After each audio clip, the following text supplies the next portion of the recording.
Good evening and welcome to WNUR Sports Voice. I'm Claire Connor here with my co-host Sammy Krimstein. We're getting ready for a really exciting episode of Sports Voice. We're back. 2025. We're back. Happy 2025. Yes. So excited to be back here in the OACR with all of you. We've got a really exciting quarter coming up. This is our last quarter as Sports Voice host. Yeah, it's kind of crazy. I mean, the time has flown, but man, there have been so many electric episodes, and we have a whole nother set of them here this winter quarter. So, in the coming 10 weeks, all of the best stuff that we've kept up our sleeves. Yep. Waiting It's to all- close out Sports Voice. Yeah. This is it, folks, and we're so excited. We can't leave anything on the court. We're gonna leave absolutely everything, and that's what these 10 weeks are for.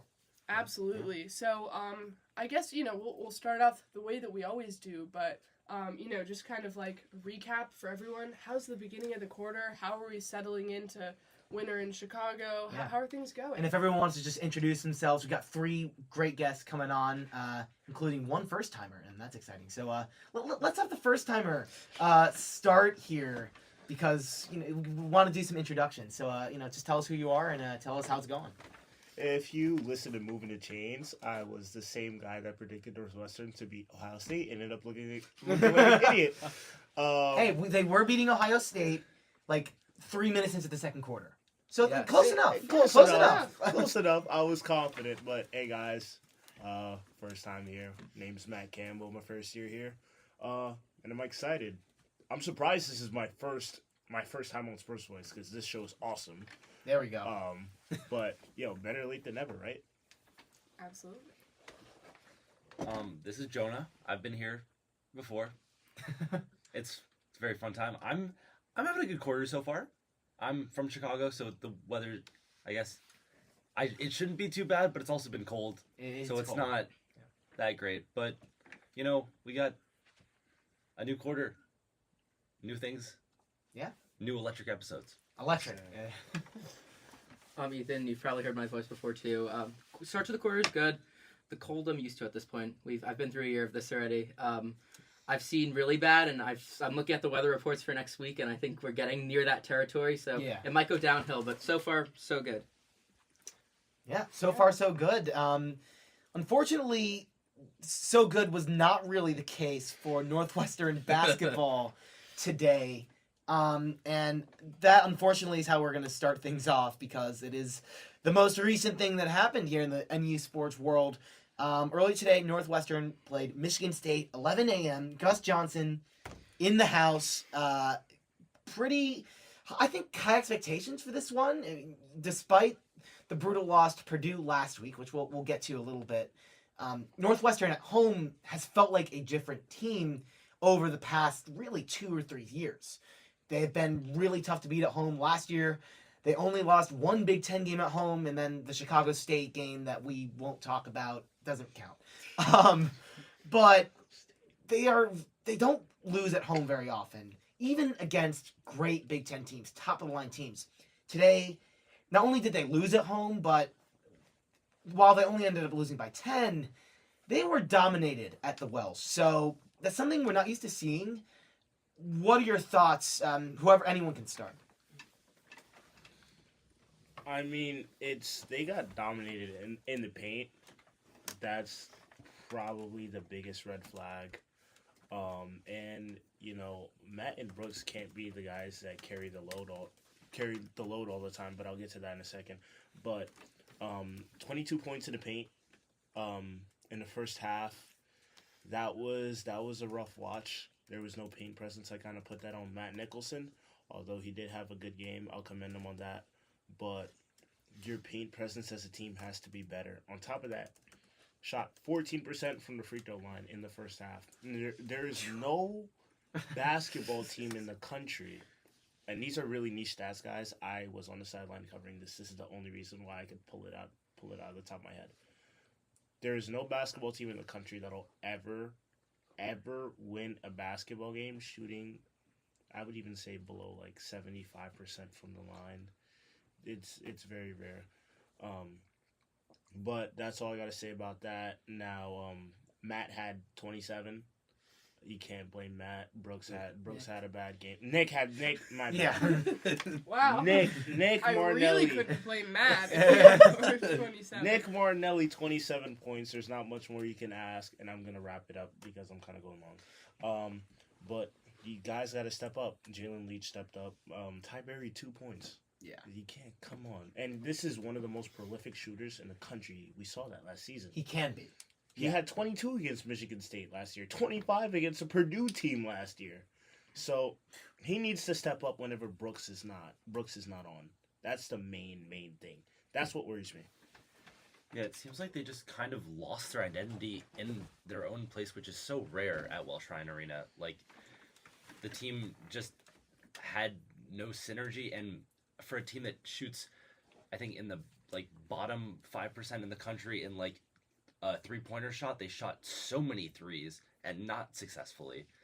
So I think it was just surprising to see them abandon what they do so well, which is take mid-ranges and get to the paint, and also their defense, which I gotta give credit to Michigan State. Michigan State made a lot of shots, a lot of tough baskets, so it was not very easy for them to stop a lot of those possessions, but they also gave up a lot of points, and they weren't even from threes. So I think they just have to put this one and the past two behind them, even though they've all gone a bit different ways, if they want to look forward in Big Ten play.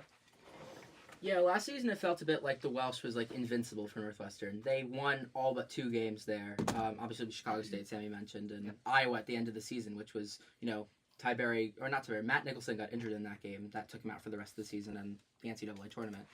It feels like the magic is gone. I don't know, one game is maybe too much to say, but this team did not have its identity today. The shooting was off. Ty Berry scoring 2 points for a player who, last season, as you mentioned, it's Michigan State, 22 points. Last season, the Cats dominated Michigan State. I think this game last year was about the same date. The Sunday we came back to campus against this team. Northwestern dominated them all around. I mean, yes, this Michigan State team is better than it was last year. And this Northwestern team is not as good as it was last year. But it does not have anything close to what happened today. It was just complete domination. The scoreline was much closer than the game actually was. They came back at the end a little bit, but it doesn't actually represent how bad this performance was for Northwestern. It's definitely a setback, and it's going to be a rough going to make March Madness now. I think the chances are a lot lower than we could have said they were approximately a week ago. Yeah, this is a really, it's a tough break for Northwestern. I think last year, I have still never been to a Northwestern basketball home game that the Wildcats have lost. Yeah, I mean, there's only been 3 of them since we've been students on campus. I have been absent for all 3. Wow. Those are actually some of the 3 all right, only so games. Claire, you need to get to some basketball games. I Come on. think we're onto something. Unfortunately, the Sisters of Kappa Delta needed me to help out with rush practice, so I wasn't able to be there today, which means, I missed a rough performance from the Cats, and what I'm told was a brilliant performance from SportsVoice's very own Sammy Crimstein, who performed songs during. You were the halftime show. This is true. Yeah, that was really cool. For those of you that don't know, I also play some music. I play guitar. I sing a bit, and I had the great opportunity to play at the half at this game, and despite the performance of the team, just an incredible opportunity. Really, really fun. So, yeah, thank you guys. Appreciate it. Leo Tessler made the best comment of the day in the WNUR Sports Group Me when he said that Sammy Crimstein should be the one playing on the court, and they should be playing up in the top area where you were playing. It did not deserve the attention it got today, but you certainly his words, did. not mine. You were excellent. Yeah, Thank great performance from Sammy, lacking performance from the Wildcats. I think, one thing that we can, as fans last year of this team that we can all sort of remember is just how many options the Wildcats had on a given night. I mean, Ty Berry feels like a, sort of far diminished version of what we remember from last year. This is a team that obviously lost Boo Buie, they lost Ryan Langborg, but they used to really be able to just be firing on all cylinders. I do believe, quick interjection, I saw Ryan Langborg in attendance today. So he was there, unfortunately not able to play, but keep going, sorry, I didn't. Yeah, if the Cats could have put Ryan Langborg in, maybe, the day he's probably would have been 25, so I don't know if that would have. But it's, I'm personally thrilled about Jalen Leach, and just, he's really become wonderful, I think, at a time when the Cats need that. Martinelli almost sort of had his own Barnheiser development, from just somebody who kind of used to be maybe a little bit more defense-oriented, like wasn't putting up that many shots himself, to just somebody where, the hustle extends on both sides of the court. And he's turned into, a really great shot maker for Northwestern. So that, that's a positive development. But, this is a team that just needs to be able to shoot the basketball better than it is right now. I think it's, there are a lot of ways to sort of shake that down, but I think that, pretty simply, that is what needs to change if they want to see themselves winning other conference games, and maybe somehow, we said at the beginning of the year they were going to be a true bubble team, and I still just think the only way that happens is, they need to get better, so. Yeah, I agree with most of what everyone's saying. I want to bounce off something Jonah said, and that was, you were talking about the three-pointers and using that to illustrate how Northwestern was kind of playing outside of their identity today, and I was kind of thinking the same thing, because Northwestern isn't the greatest three-point shooting team. They're not the worst, but they very rarely shoot a lot of three-pointers. We rarely see, over 20 in a game, 25, which is what they shot today. You don't see that very often from Northwestern, and it felt like a different team than we're used to seeing. And I think even more notably, defensively, Michigan State was playing their game. And I think that's what it comes down to. 47 points at the half for the Spartans. I was trying to look it up. I couldn't quite find it. I'm sure if I looked through, I could find this number. But I can't think of the last time Northwestern gave up 47 points in a half, much, especially at home. Definitely not in my memory as a Wildcat fan. So Tom Izzo came in today with his squad, and it was a masterclass because, we're having a discussion pregame about this. I don't remember who was in the control room back there, but this Michigan State team is just deep. They only have, I think, one player averaging over 10 points a game. Everyone is contributing, and that just is a really tough kind of team to defend. Yeah, they have one player averaging 14 points a game, and 5 guys averaging 10 points a game. Yeah. And, that's exactly what a great basketball team, should look like, I think, in my head. So, it's tough. Michigan State, Purdue, you're in one of the best conferences. Of course, you're going to play some of the best teams. But, Northwestern is a team that used to beat teams like Purdue and Michigan State and Illinois in these, major home games. So I think there are a lot of folks, especially in our class, who are used to walking into that arena and, seeing the Wildcats leave with a victory. So it's shocking stuff. It's a weird, even last year, it was one of the last home games that Northwestern lost to Iowa. So it's just, we still haven't really grown accustomed to the feeling of Northwestern losing at home. Again, Michigan State, a tough opponent, but just a rare occurrence for Northwestern. Before we move on to women's basketball, I want to look ahead for Northwestern. They're going to be playing Maryland on Thursday, which is a big one for me. I'm from Maryland, so all my friends back home, right? This is big. This is huge for the program. But I think for Northwestern, this is a big game. I think, do they need to win this game? Maybe not, but I want to ask you guys, is this a must-win game for Northwestern? Because they're going to need some resume boosters, and Maryland, they've been a solid team this year. I've seen a lot of people, I think mainly on Twitter, try to project schedules and how many games the team needs to win to get into the tournament. And it looks like because of how, whether based on refs or luck or whatnot, the team has not performed well on the road. They need to win a lot of their games at home or also compensate with big upsets on the road. So I think, because there are 15 or so games left in their season, all conference, they don't need to win any particular game, but it's looking more bleak by the day if they continue to drop games, especially at home against teams that, unlike Purdue of past years, that has been the best team in the country. All of these teams are great, but none of them are necessarily powerhouses. So we've seen Illinois lost to Northwestern and also lost to USC Something like that, yeah. Yes. the other yeah. day. Like teams are beatable, so it's not impossible for them to win some of these games. But I think we're gonna need to see one if we want to have more confidence in the Cats. Having watched a season of the Cats on the road already, they don't win a lot of road games. You can watch teams like Nebraska last year that they lost to. Nebraska wasn't a bad team last year, but the Cats are not known for winning games on the road. Obviously, a great home team. But looking at teams they have to play on the road, Michigan, Illinois, Oregon, they have UCLA at home. These are all ranked opponents. I don't expect to win very many of those games. And then some other road games they have. I mean, looking at a team, the most losses I've ever seen like an automatic bid team get is 13, I think, in the NCAA tournament. It's very rare to get in with like 14 or 15 losses unless you win your conference tournament. So it's a hard path. I think this game is a must-win ultimately. Yes, in the course of the season, you can make it up elsewhere, but we don't want to assume that they're going to make it up elsewhere because I'm not assuming they are, given what we know and given how they've played so far. I mean, they lost to Iowa on the road. Yes, they should have won that game. Penn State, they should have won that game. Purdue definitely should not have won that game, but I'm not optimistic about their chances on the road, so you got to get the dubs at home when you can, and Maryland is definitely a winnable game. I don't know who's the favorite going in. Obviously, Maryland is much better than they were last year, but still, you have to win this game if you want any chance, or at least a good chance of keeping up the season. I'm going to stand by what I've been saying the past month or two. Northwestern is looking or has looked like a top 25 team at times. At one point, I thought Northwestern should have been a ranked team. But, yeah, it sounds crazy to say. But when you rattle off 8, 9, 10 games in a row to start off your season, like, you look unstoppable.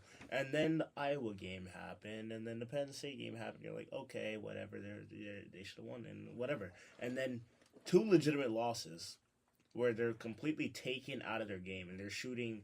This team's not a 3-point shooting team. Both the Purdue game and the Michigan State game today shot 25 threes. Going back to what you were asking earlier. So like the key, I do think this is a must win, but the key is just Northwestern getting back to the game that they play best. Like Brooks Bornheiser and Nick Martinelli scored the most in the paint from the free throw line. Like the majority of their points come from interior baskets, making interior moves. So that's the kind of team that Northwestern has to be. They have to go back to, pounding the rock and just grinding it out. Yeah, I mean, Northwestern under Chris Collins has been about that identity. Like slow basketball, gritty defensive basketball, turnovers. And we saw that in the Illinois game. When they played Illinois, it was chef's kiss, beautiful. Chris Collins masterclass. Like, at the half, it was like, I don't think either team had 30 points. That is Chris Collins basketball. And Northwestern will win a lot of those games. They won't win all of them because they're going to be close games, and sometimes you get questionable calls like in Penn State, and sometimes you get random prayer shots going in like in Iowa City, right? Like, that's the problem with this identity of basketball is that you're not going to be blowing teams out. You're going to be playing close games. You're going to leave a lot of things up to chance. So in those 2 games where they left things up to chance fell against Northwestern. And but to give themselves a chance to win games, they have to play in that identity because we've seen that when they don't do that, example Purdue, example today at Michigan State, it's not pretty. So I think Maryland will be a big opportunity at home, a night game, which, should maybe have a little bit more of an energy. I mean, a sold-out crowd today, but 11 a.m., just a tough time for students. I mean, very really honestly, early. It's early. That was a rough wake-up after the SAE party last night. It was not fun getting to the Welsh at 9:30 in the morning, but we made it work. Yeah, but I mean, just the 11 a.m. games are brutal. So Thursday night, right, more of a kind of a primetime atmosphere. And, Maryland, they beat UCLA recently. They have some dudes. Queen has been looking really good. I know they're really excited about him at College Park. So should be a fun one, but a huge chance for Northwestern to kind of keep their season alive. Let's quickly talk about the women's team, who they've also been struggling. And I wasn't expecting this team to be in tournament contention after what happened last year. But they made good enough additions through the portal and through what is a very promising freshman class that I was like, all right, they should at least compete a little more in the Big Ten. To this point, that has not been the case. They have still yet to win their first Big Ten matchup. They are 0-5 in conference games. Their last win was back in 2024 against Howard. So they recently really outperformed Indiana in a lot of ways at home. That was on Wednesday. Did end up falling in that game. Guys, what do we think is going wrong here with the women's team? Is it the players? Is it coaching? Joe McEwen? What is going on here with this team? Well, we saw them go on a 6-2 run in an 8-game stretch after starting the season 1-4, and that looked pretty promising. Like the team, they had good rotations going with their players. Kaylee Walsh got back to full health, and she was playing very well. And even the losses, yeah, Michigan, is still playing yeah, well. they played well. They almost beat a ranked Michigan team on the road. Yeah, keep going. And I think what you said, Sammy, like the team didn't necessarily have tournament. Well, obviously everyone has tournament aspirations, but doesn't expect to make it in some years. And I feel like going into Big Ten play, which they have not done well in, these teams in the Big Ten are very good. And it's really difficult for Northwestern to go up against them. And like, I think we saw in the Indiana game, Taylor Williams, who had been doing very well in their like stretches of wins, had a double-double against Indiana, and I think that is a big part of their success when she is cooking on the offensive and defensive side of the ball. It's a big part of the game for the Cats. Obviously, you can't win every game if you just have one player or a couple players doing well, but I think they have to get into a rhythm that they got into earlier, and I'm not sure if that starts with, I think this is a question for the team. I'm not really sure if I can grasp one specific aspect, because they have to try something different than what they've been doing if they want to beat these good Big Ten teams. But I think we'll see in the coming games if they can pull off some nice wins or upsets. I honestly didn't expect much from the women's team, and I know that sounds bad, but when I think about it like this, the women's team that kind of crashed after winning the Big Ten a couple years ago, right? It was it's gonna be a project. It's gonna be a project to kind of rebuild that team. So, I was kind of expecting somewhere in the 500 mark kind of range, but this team actually doesn't look as bad as I thought. Well, let me not say it that way. This team is much better. This team is way, way better than I had been expecting. And there are a couple freshmen that we obviously haven't seen yet, but Taylor Williams looked great last outing. Grace Sullivan finding her footing. These next couple of games, I think that she'll get there. Kyla Jones, 8 points, because off a little bit, but she'll be back. So I think the women's team, although they're 0-5 in conference play, I don't think that they're necessarily an abysmal position. I think when we're looking at it from a different light, we could think optimistically about this team and what's to come.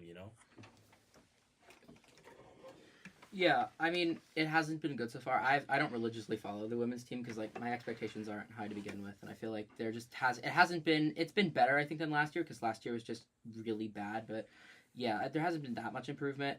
I think they're one of the benefit here is you have 11 days of rest, obviously because of the horrible situation going on in LA. Best wishes to everyone there. What's going on is horrible, and the NCAA certainly and the Big Ten certainly made the right decision in postponing those games. Northwestern certainly would have gotten crushed in both of them, and if they are played at one point, they will get crushed in both of them. It's the number 1 and the number 4 teams in the country. Minnesota's good. I don't think, if you talk about Minnesota and Illinois, what's coming up at home, Minnesota's not a bad team. Minnesota's, I was looking at their record, they are among the top in the Big Ten. They're an underrated team. Illinois is not bad either. I mean, they're not as good, but I think it's still going to be a challenge to see them winning either of those games. Obviously, you just got to play your heart out right now. Coach McEwen has a lot to work on. I mean, I'm not fully aware of everything that's going on with the team, but certainly it's building blocks. So we're going to see over time, this, as Matt said, it's a project. So things have to continuously improve. But right now, making the NCAA tournament is certainly not a possibility.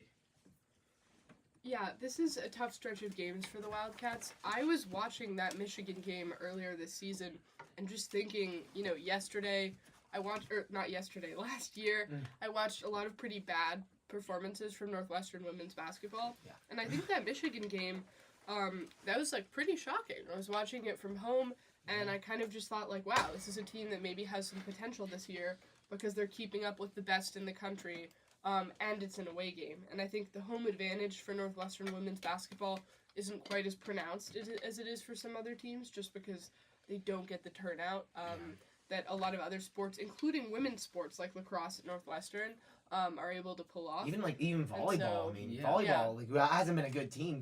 They've been getting some pretty good attendance now. Yeah, volleyball, exactly. And so I think volleyball this year benefited greatly from the fact that people really, really needed points from signing in to get into Lakeside football games. So I think that's a huge part of that dynamic. They also annoyed us like 12 times to go to that Wisconsin game. Yeah, so, volleyball has an advantage in that regard.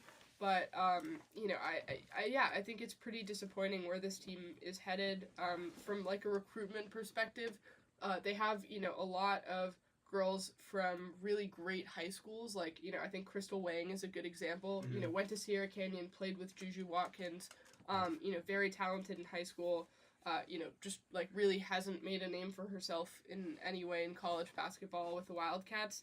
And so, I think part of it's, like, recruiting and coaching. We're so far from the Veronica Burton era, which, was basically like 2 or 3 years ago at this point. Yeah. Like, it feels like we are a lot further away from that time in Northwestern basketball than we actually are. And I think it's definitely going to be a tough hole to dig out of, although, Matt, I certainly agree with you that, things could be a lot worse for this team. They're, playing some close games, which, is promising, so could definitely see a future for them. But moving on to our next segment, which is Pick'em, many of your favorite segment. This week, you're hot then you're cold, as Katy Perry says. We've got some temperature-related questions for all of you. Starting with, what is your hottest sports take or prediction for 2025? It's a new year. We've got new hot takes. We want to hear what you have to say. I feel like Matt has a good one. Matt is like, you guys smiling know as this he already. reaches Oh, for that no. I was microphone. ready for this one. Guys, the Los Angeles Dodgers will be first-round exits in the 2025 postseason. Wow. If you're trying to play favorites with Claire, that was not a good one to say. Good luck to you, my friend. I think this No, is. I want to hear what he has to say. I think a team. slate. I think a team like the Diamondbacks or the Cubs or even if by some miracle they run into the Atlanta Braves in the first round, I feel like they're getting bounced. I feel like it could happen. 3-game wildcard series, there's so much that could happen. Like, guess what? Yamamoto has a bad start. Boom, you're down 1-0. What do you do now?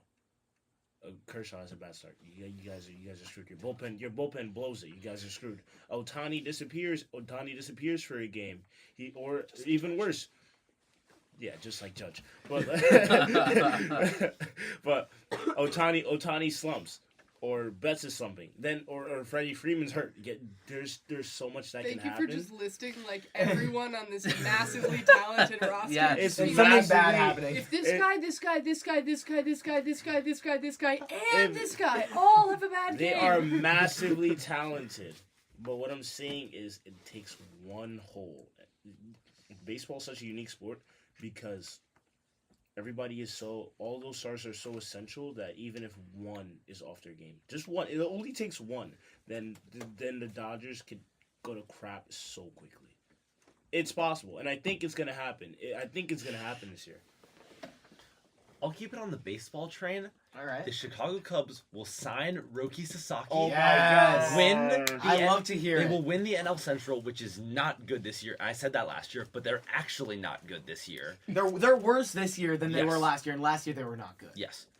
And they will win their first playoff series since 2017. Jonah, if what you're saying, if this too comes long. into fruition, we need something good to happen in Chicago Yes. sports. We need something good to happen. I love that hot take. That's a great one. All right, I'm going to move to basketball. I'm not actually going to talk about players. I'm going to talk about teams. I think we're finally getting NBA expansion. I think we're finally going to 32. I think we're getting Las Vegas and Seattle is getting their team back. Happening Finally. this year. I think it's time. I think they got the new media contract done. I think we've been waiting a while for this. I feel like it's kind of inevitable, but I feel like some people are gonna think, oh, we're gonna delay this as long as possible. I think Adam Silver and the board, the commissioners, whatever they are, finally pull the trigger. We're finally gonna get new teams starting in the league, hopefully within 2 years. I think LeBron might try to own the Vegas team. We'll see.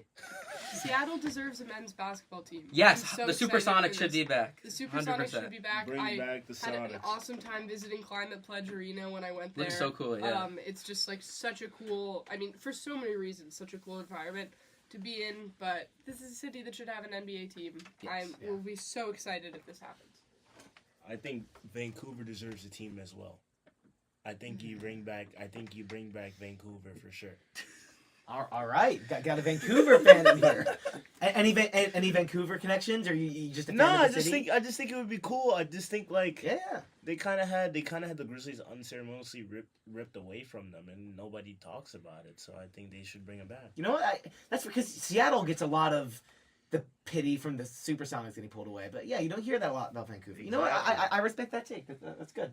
Yeah, where was that take instead of the Dodgers are bad? Like, Because it's supposed to be a hot take. Obviously, that's true. there we go. That's nobody true. on planet Earth thinks it's gonna happen except for me, and I'm gonna be laughing at everybody's No, face when it does. I respect it. All Not right. that part. So, as Claire said, we're going to go from hot, now we're going to go to cold, because, guys, it's really cold. I know, Jonah, you're used to it because you're from around here. I know you're from, like, New York area. Yeah. You're from New York area. California, you're not used to the cold. I'm not built for this. Yeah. I love it, but I'm not built for this. I'm from Maryland, so I can do cold, but not like this. This is wind. This is brutal. We're by the lake. So in the spirit of it being cold, I want you guys to think of cold stretches, like sports-wise, that are just like really speaking to you, just really give you the chills. I have a few that come to mind directly. There's one baseball one that I think probably comes to everyone's mind, but I just want to see what the people have to say. Since me and Sammy were thinking the same thing, I am not gonna go with my first take. Okay. When I think of cold stretches, I think the one game where Steph Curry didn't record a 3-pointer, the last month, Yeah. that was really, really shocking.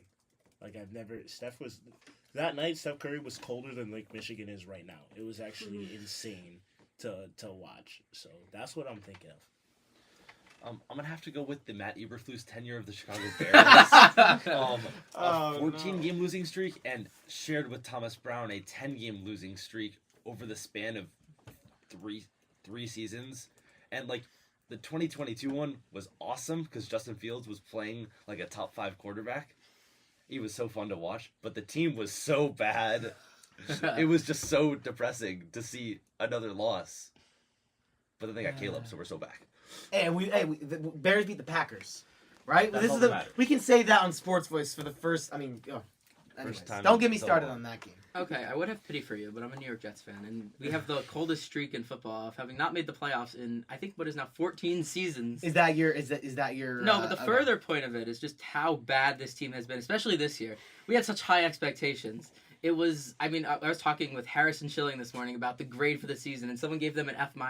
I said they don't even deserve to get a grade. They just deserve to be just completely disqualified because of how bad they were.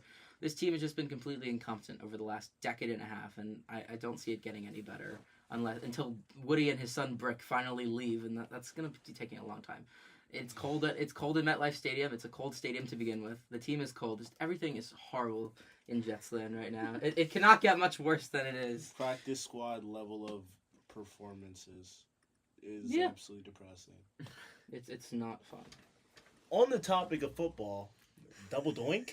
No, hey, we can't be bringing that up. That's not No. The allowed. double doink. Hey, no, you know what? No. Bring that up when someone else is producing the show. As long not as I'm here. here, You're not I can't winning be the allowing points if that. that's happening. Oh my god! All right, I'm well, just taking Claire and shots at I everybody. have to pick winners. Yeah. I guess we could do it. You want to do the first one, and I can do the second one. Those are the ones we asked. We could do that. Sure, Okay. that works. Okay. Yes. I guess I'll. I guess to walk through some of my logic in this first one, I'll go backwards. I think Ethan, this take turned out. This is tough. I think we have one unbelievably hot take that I just think is so not true that it's hard for me to get myself to like even accept this, especially as a huge Dodgers fan. Like if just one piece collapsed, like the whole Dodgers, like the entire point of this team is just that this roster is like so insanely deep that like yeah, like if Tommy Edman isn't good for a game, like big whoop, you know? So I'm not so sure about this one. I think this one's gonna have to get disqualified. Too hot. So hot it's cold. It's so hot. Then, you know, between Jonah and Ethan, I feel like this almost is maybe a little bit too cold of a take. Like NBA expansion, I don't know. This year could be. This I mean, year I don't know if it'll happen this year. So I don't know if it'll happen this year. So yeah, maybe saying this year is a hot take. I think it'll happen eventually. Jonah, this could happen. I don't know. I think I'm kind of caught between these two. But you know what? I might have to go with NBA expansion. I think this is my favorite. It's a pretty hot take. I agree. I think this year it would be like pretty interesting and surprising if this were to happen this year. I think it will happen eventually. And it makes me really happy and excited about basketball. So I'm gonna go with Ethan's. Yeah, no, that was definitely. I mean, those are all some fun hot takes. For this cold streak question, yeah, it's gonna be Jonah. Yeah, you know the guy that said double doink it there. Yeah, yeah. And like just experiencing it. I mean that was as cold of a streak that you can endure as a fan. I mean, I know the Jets had it pretty rough, but have it pretty rough. Going to have it pretty rough. Yeah, just continuously and eternally. But man, it just felt like the Bears were cursed. These past 2 months, except for the last game of the season, where finally we marched into Lambeau. Our quarterback was seeing ghosts in 2019. I think the Jets are certainly cursed in their own right. All right, well now in NFL spirit, oh yes. So we're gonna keep this really tight because we are running low on time. So unfortunately, no explanation, but we can talk in our minds, but we do have to speed it up. So fantasy football season's just ended. Champions have been crowned. Punishments have been given to people who lost their leagues. So who is one player you're glad you're drafted and one that you regret in any one of your leagues? We'll start with Ethan. Go down the line. All right, yeah, I won one of my leagues, not the one we were all in together, but I won $1,200. It was a massive sum. Wow. It was the first time in 11 seasons I won. Jahmyr Gibbs, I'm so happy I drafted Jahmyr Gibbs. Like, unbelievably happy. I mean, yes, he was great for the first 15 weeks. He really turned on the Jets in those last 2 weeks when, to be fair, there was no David Montgomery, but still, like, excellent performances. Tyreek Hill was not a good pick this year. Yes, I could not have seen that another Tua concussion coming and like having Snoop Huntley and Mike White or whoever was the quarterback. I actually forgot who it was, but that says something about the Dolphins. But I had a friend ask me if I was dropping a class that I was in, and I am, and so I just sent him the Tyreek interview. And I think that said it all. All right, Jonah, fantasy update for you. Player I'm most glad I drafted, Lamar Jackson. Enough said. I finished second in multiple leagues, but like he single-handedly got me to the championship. I drafted Jalen Waddle in 3 leagues. That was not. I saw people projecting him to be a top 10 wide receiver alongside Tyreek Hill, like fantasy points wise. Dolphins fantasy just unfortunate. Yeah. What a choice. I got lucky enough to have a duo of Joe Burrow and Jamar Chase. So 80 points guaranteed every single week. But I finished 7th. And the reason why is because I started Deebo Samuel as my flex instead of Taysom Hill. And that cost me about 30 points that I could have used to win an extra 2 to 3 games. So that was rough. I'm going to have to say I drafted Josh Allen. So That's I feel good. like that's like no surprise that ended up being a good pick. I drafted Devon Achane in both of my leagues. But like in, I think like the 3rd round in each league. I remember which that. I think, to me, it's like, was he the best player on my team? Like, usually not. But I think I was really pleased with, like, just the draft value that I had on him because he had some unbelievable weeks. I regret drafting Isaiah Pacheco. Didn't work out for me. Was pretty sad. Oh, also, I'm glad I drafted Zach Charbonnet. I got Zach Charbonnet. Well, that was your name. That was your yeah, team it's name. Charbonnet. Okay, my team, like, my fantasy team name for this, just like our sophomores league outside of WNUR was Vintage Charbonnet. I'm a huge Zach Charbonnet fan. I'm obviously a big UCLA football fan. Shout out, Dad. And so, when Zach Charbonnet left Michigan and came to UCLA, I was, like, over the moon happy. He was Your world's colliding. incredible. He was incredible. Then he went to go play for Pete Carroll. And for the Seahawks, which kind of sucks. But, at the end of the day, I'm still going to root for Zach. And so I always knew I was going to draft Zach Charbonnet. I, got him usually in later rounds. And he ended up, being kind of an amazing backup option. And so, there were some weeks where Zach Charbonnet was just, performing way above, what anyone thought, just, simply because of Kenneth Walker's injuries. So Yeah. it was a great year to have Zach Charbonnet. All right, I'll drop mine real quick. I'm glad I drafted Bucky Irving.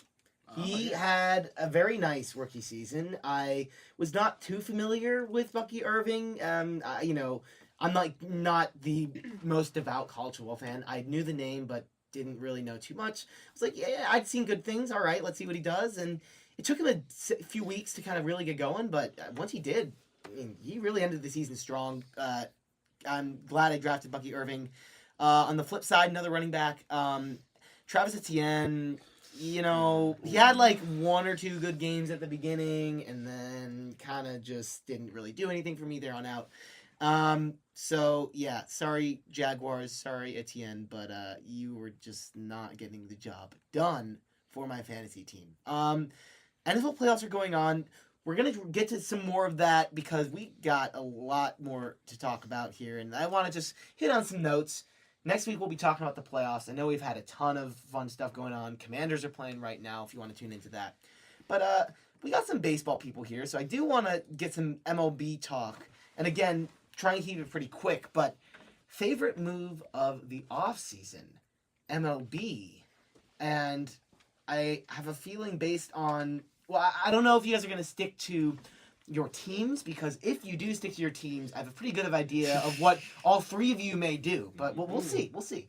No, I'm going to go first. Okay, sure. First. I try to be a good co-host. I try to let other people go before me.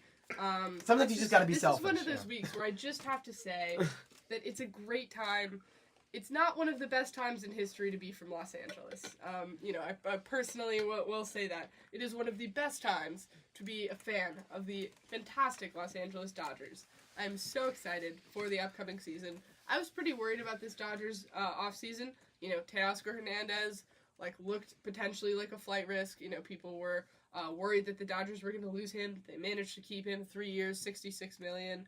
They extended Tommy Edman and got a great deal, just from sort of a deal-making perspective. I was really happy about that. He's 4 years for $64 million.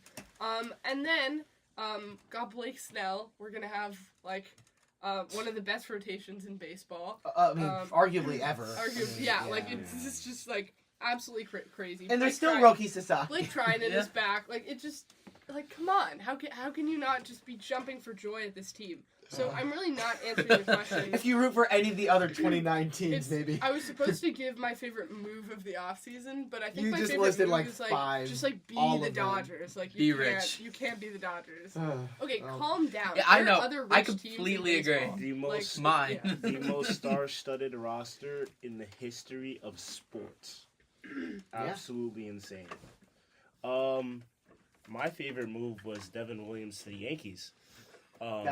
That's one I feel like that the Yankees don't get enough praise for. Yeah. That is he is. Yeah, that's as an NL Central fan, thank God he's out of the division. I mean, that changeup. I mean, just as a viewer, makes me have nightmares. that changeup is absolutely deadly. Yeah. But after suffering a year of cardiac clay, Sorry, Snap. that gives us so much depth in the bullpen, and it leverages us in late game situations because we now have a 1-2 punch with Jake Cousins. So that makes me very, very happy. So going into the next season, I feel confident. Even though we lost Soto, I feel a little confident. Feel a little better. I'm also gonna go with another Yankees-related deal. Cubs trading away Cody Bellinger was my favorite move. Okay. Obviously, it's not. I like the Kyle Tucker move a lot more for the Cubs, but Cody Bellinger was getting paid somehow too much money when he was already getting paid less than he kind of should have.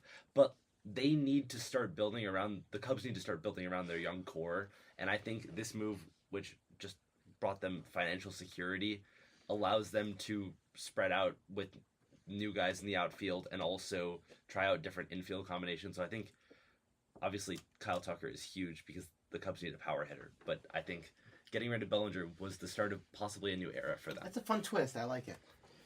You know where I'm going with this already. I think it's pretty obvious. Yes, Juan Soto is a lot of money, and yes, it is probably it's the most expensive contract in the history of baseball. But I want to win a World Series. It's been almost 40 years now. It's about time the Mets finally win one. So as much money as it takes from Steve Cohen, I'm okay with it. And the NL though, I mean, It's tough. The NL, I mean, the NL East Yeah, the Braves. is the Braves, the Phillies.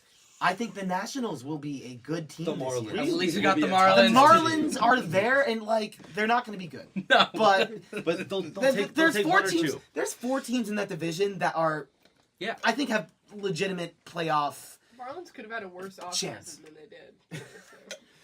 Oh, Marlins! The Marlins can take solace in the fact that they are part of the single most stacked division in all Major League Baseball. Even though they're going to lose like 125. They're going to games lose this a year. lot of games. They could, The they White could Sox. rival the White Sox. I think. I don't think they will. I think they'll No probably. No one's beating them. Yeah. I think they'll probably break the White Sox record. That should Wow, have that should have been a that hot should have take. been my hot take. Oh, my God. Alright. I think you would have won for that hot take. Oh but we my have to move God. on to our next topic, which is college football, something I'm excited to talk about. So, you know, the train has landed in Fansville. We are in playoff-uary. It's playoff-uary, Yeah, which is this the is month true. of playoffs. The defense does stink. So, you know, we're almost done with the first year of the college football playoff. We've had some great games. We've had a lot of not great games all in a row. I watched every single one of them. It was kind of a disappointing stretch of college football for me. But, you know, so I'll share my thoughts a little bit later. But, like, what are our thoughts on the concept of this playoff? What do we like? What do we not like? If you know, are kind of tailor-making this for a future year, what do you think? Are there lessons that we can take away? Should we leave it be and see what happens another year? What are our thoughts on this? I like it. It gives me much more college football to watch. I feel like it adds another like 10 games into the season, and I'm not going to complain about that. Yes, I know like the top 4 teams did not end up making it at all to the semifinals, and that's understandable that people have concerns about seeding. I think that's certainly a discussion that all of the CFP is going to want to have. But I think this was meant to kind of give the other conferences a chance. Obviously, they failed. But like the Big Ten versus an independent team in the national championship game, I think they can evaluate those changes, but also at the same time, I'm very happy that it proved that the SEC is not as good as they think they are.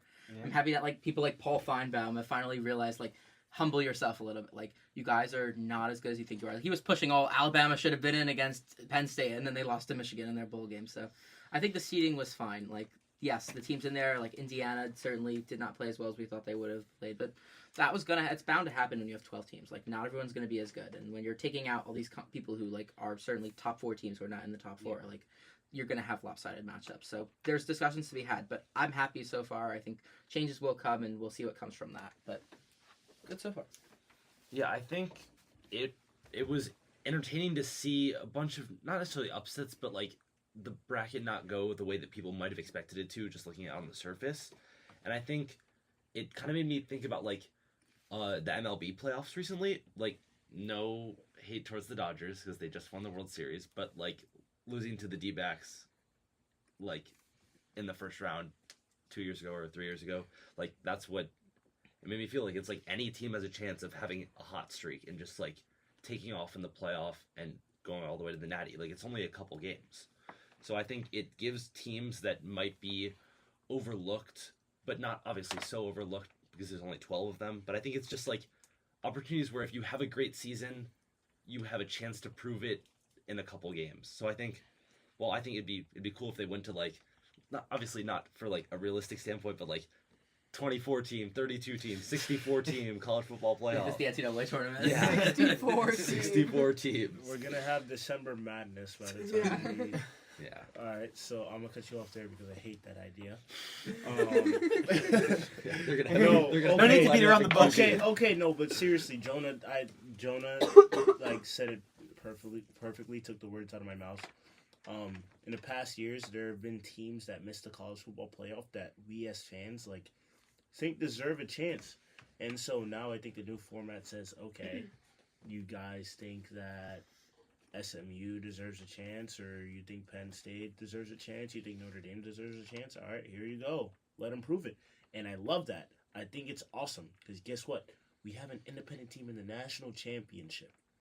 That's amazing.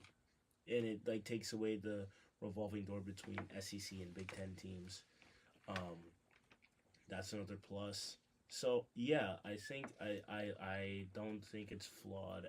I mean, yeah, people are gonna nitpick and find flaws and be like, "Oh, SMU got destroyed by Penn State. They shouldn't have been in yada yada yada." But, I think it's perfect for now. I loved it. I watched every single game and I loved it. I mean, I think people have to give it time. Yeah. And give it the benefit of the doubt because, like, let's not forget the national championship game last year. Like, that was not a great game of football. Michigan made a fool out of what was a very legitimate Washington team. So, like, I mean, we've had plenty of other CFP games in the 4-team era that were just terrible. I mean, just blowout. TCU versus Georgia. Yeah, right. I mean, we've had some pretty terrible games, and like, that's just the nature of college football. Like, that's just like sometimes you just. I mean, NFL you'll get close games most all the time. Sometimes college football you just get real stinkers, and that's just the sport. I think people need to stop criticizing the CFP for what happened. I think we're all on the same page here on SportsVoice. So. Yeah, I'm a big fan of the expanded playoff. Do I think that it could probably be 8 teams instead of 12 teams? Yes. I think maybe what this format of the playoff is showing us is that you know, if you can't beat like perhaps the 10th or 5th best team in college football, that like saying you would have some sort of legitimate championship aspiration is probably highly unlikely. I think that Miami and Alabama are 2 teams, that didn't make the playoff that were saying, oh, we should have made the playoff. Like, look at what happened to SMU. Look at Boise State. Like, they're not going to win that game. And, they sort of had problems with the way that the playoff happened. And then, we saw their bowl performances where you can kind of just say, like, okay, actually, neither of you is a national championship caliber team. And so when it comes to just sort of saying, oh, we want to get as many teams to the dance as possible, I think it makes the regular season much more interesting, which is, like, to me, the best argument for an expanded playoff. I could see it being still 12 teams. I could see it being 8 teams. But to me, like, regardless of, the logic of, which teams are going to beat each other in the playoff, I think that expanding it just makes the regular season so much better. And we should keep it this way. All right, guys. We may have to run, like, slightly over because we don't have too much time. Our last segment is draft day, and we're going to do it quickly, but here's the concept for this week. So we are going to draft a football team using athletes from other sports. And I think we're going to keep it to offense for today, but I want to come back to defense at some point. So if you want to come back on SportsVoice, we may be running this back, but with defense. So we're going to do QB, running back, wide receiver, any athlete, but they can't be a football player. And you don't have to pick in any particular order. You just need all 3. And specify which position whoever you're picking will be playing. Are we snaking or? Yeah, well, we'll snake, and we'll start with the newcomer. We'll start with Matt. Okay. Quarterback, I got Ben Joyce. Okay. And yeah, we can keep going. I like the rapid fire. Quarterback, I got sidearmer Tyler Rogers of the San Francisco Giants. I love it. Yeah. You know what? Just put LeBron at quarterback. Okay, and then Ethan gets another pick. Some fast players for running back. I'm gonna go with Usain Bolt. Okay. Give me Zion Williamson. That's a good one. All right, power back. Huge. Hey, does professional wrestling count as a sport or no? Yeah, that's a sport. I'm gonna go with Braun Breaker from the WWE. Okay, another, I would presume, power back. Oh, of course. Yeah, okay. For wide receiver, this is gonna be unorthodox. I'm gonna go Mighty Mouse Demetrius Johnson from Combat Sports. I don't know who that is. Yeah. I will have to Google that. You don't know who that is? I don't know who that is. Oh, I don't know who Braun Breaker is. Well, I mean, David yeah, Braun? that's kind of a niche. I put question marks because I don't know how to spell it on. That's kind of like a niche. That's kind of like a niche thing. I'm a nerdy kid. Like that's. But Demetrius Johnson, the greatest lightweight to ever grace the MMA. Oh. I'm so Guys, sorry. I'm disappointed, man. Oh my god. I'm gonna take the speedster Pete Crow Armstrong on my wide receiver. Yes. I know Claire's going. That plays to my Cubs bias and Claire's Harvard Westlake bias. Well played. I came up with a Dodger, actually. Someone with 6 Golden Gloves who can catch the ball. Mookie Betts. Yeah. But I'm not going to win because All right, wait. Let me look at these teams. Okay. So we got. Let's run the teams down. Okay. So we got Matt, who has Ben Joyce at quarterback. Good pick. I mean, he throws the baseball harder than pretty much anyone. Okay. Braun Breaker Can at running back, who I will say I'm also not very familiar with. Can I switch out my running back, or is it too late? What I player think what just do we you think? can mercy let him switch out. Yeah, his running well- back. I'm gonna stick with the WWE. No. I'm gonna put John Cena at running back because you can't see him. How are you gonna tackle him? Okay, that's pretty good. Yeah, you I'll can't. take it. Yeah, if you can't see him, how can you tackle him? That's true. Okay, so we got Ben Joyce, John Cena, and Mighty Mouse question marks. Okay. Okay. Who is this picture? Demetrius Johnson. Jonah has the side armor Tyler Rogers, not to be yeah. confused with his Come twin on. brother Taylor. Who's also in the same bullpen as him. Yes. Zion Williamson at running back, future Chicago Bull, maybe. Possible. No shit. Wide receiver, the speedy Pete Crow Armstrong. That's a pretty good team. And then we got Ethan team's too simple. with LeBron, the second greatest basketball player of all time. Behind Zach Levine. But of course. Naturally. Usain Bolt at running back. You don't get much faster than that. And Mookie Betts at wide receiver. These are some good teams. These are some fun teams. Yeah, they Ah, are. oh, man. I feel like I had to decide the tougher of the. Sure. Of the Okay. pick'ems. Are you gonna leave it to me? I will narrow it down to 2 teams, and then you can pick between those 2 teams. Okay. Alright. Well, who are you gonna cut out then? Big That's- surprise. I'm going to, unfortunately, with so much love to Matt, cut out Matt's team got because I'm getting I don't so know who much Mighty hate. Mouse is. I'm getting so John much. Cena. I'm at getting running so back could much be- shade from her. Okay, I don't it was the think Dodgers thing. You and started now with the started Dodgers it. hate. It's like, yeah. the Demetrius Johnson is I probably one of the single greatest combat I feel like I would have heard of him athletes of if all he was that time. good. What? I was gonna say it. Most easily the greatest lightweight flyweight to ever touch the UFC ever. It disappoints me that okay. I'm done. Wow. Wow. Matt is done. Well, I means I have to pick between Jonah and Ethan. I'm gonna give it to Jonah here. Yeah. I think you got a funky like in picture you have a funky arm, a funky Yeah. bullpen Like, guy. I was thinking like Patrick Mahomes type. Yeah, he throw, can make get shifty throws. shifty throws. Running back, I mean Derrick Henry, like he's gonna plow some guys over. As long I as he mean- doesn't spend too much time in the buffet before the game. That's crazy. And then wide receiver, I mean, he could catch, and he could run. And that's all the you name of the need. game. So Jonah, with that, will take the victory in today's first 2025 Sports Voice. And guys, it was an electric episode. It was incredible. Claire, That was any great. last words here?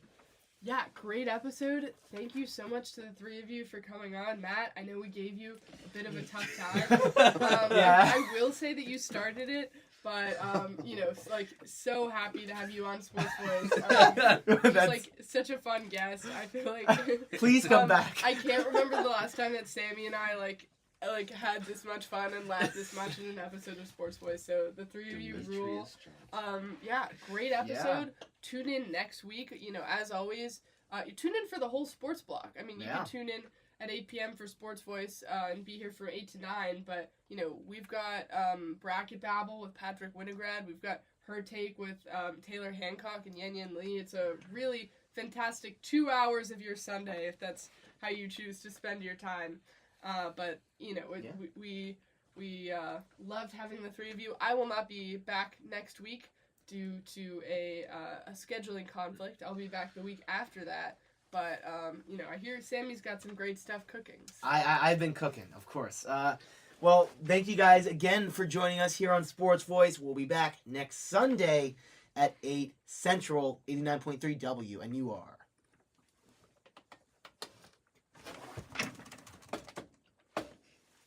But I realize that you can literally turn it off from here. That's crazy. Yeah, that's awesome.